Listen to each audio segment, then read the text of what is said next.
عمرك سألت نفسك كم مرة حاولت تتعلم مهارة جديدة، برمجة، تسويق، أو حتى تتعلم لغة جديدة مثلا؟ بتتحمس في البداية وبعد كده بترجع تحس إن أنت بدأت من نقطة الصفر ونسيت كل حاجة. بص يا صديقي، إحنا النهاردة في عصر التكنولوجيا والذكاء الاصطناعي، ومع ذلك في ناس لسه بتتعلم بالطريقة التقليدية المملة بتاعت الكتب، وبيغرقوا نفسهم في دروس وكورسات وحاجات مملة جدا، وفي الآخر بيستسلموا. وبصراحة مفيش داعي انك انت تتعلم بالطريقة التقليدية دي تاني. لو فهمت مخك بيشتغل ازاي واستخدمت الأداة اللي انا هقولك عليها النهاردة، بضمن لك انك تتعلم اي مهارة تخطر على بالك وبطريقة احترافية وكمان بسرعة جدا، والأهم من غير ما تضيع وقتك. في الفيديو ده هنشارك مع بعض 3 مبادئ أساسية للتعليم السريع، وهقولك ازاي تطبقهم عمليا باستخدام أداة جوجل الذكية جدا وهي نوت بوك LM. جاهز؟ يلا بينا. والأداة دي مش مجرد إن هي شات وخلاص، لأ، دي أداة جديدة بتخليك تعمل عقل أو مخ بيفكر معاك. وأهم ميزة فيها إن هي بتجمع لك كل المصادر بتاعتك في مكان واحد. عندك كتب PDF، ارفعها. عندك مقالات على النت، حط الرابط بتاعها. فيديوهات شرح على اليوتيوب طويلة، حط الرابط بتاع اليوتيوب بتاعها. كل اللي أنا قلته ده، حتى ملفات الصوت، حتى ملفات الجوجل دوكيومنت، كل ده ارميه في هنا. السورسز ببساطة هنيجي هنا وهندوس اد سورسز وندوس عايزين ابلود فايل PDF مثلا. زي ما شفنا كده انا ابلود البورتفوليو بتاعي مثلا، يعني ده كمثال. طيب عايز ابلود حاجة تانية في يوتيوب مثلا او ويب سايت، ممكن ااد كمان حاجة من الدرايف او ااد تكست.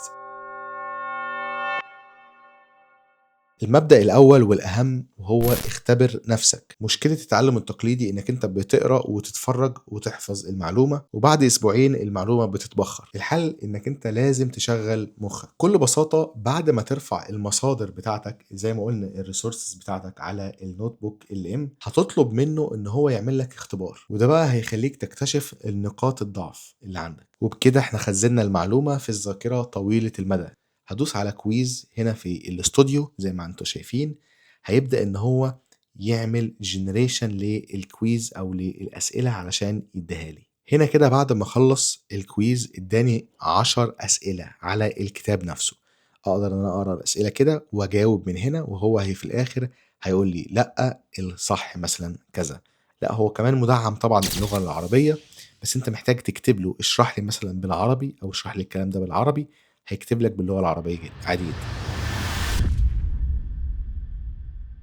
تاني مبدأ وهو انك انت تحاوط نفسك بالناس اللي عندهم خبرة، لان ببساطة اللي عنده خبرة دون بيقدر يشوف النقط العامية بالنسبة لك اللي انت ما تقدرش تشوفها. وطبعا صعب انك انت تلاقي واحد خبرة ومحترف 24 ساعة فضيلك يعني. وبيجي هنا دور النوت بوك LM. تقدر تسأله بكل بساطة وكمان بالعربي ايه اهم الاخطاء او الاخطاء الشائعة اللي بيقع فيها المبتدئين في المكان دون او في الكتاب دون او في الدرس ده.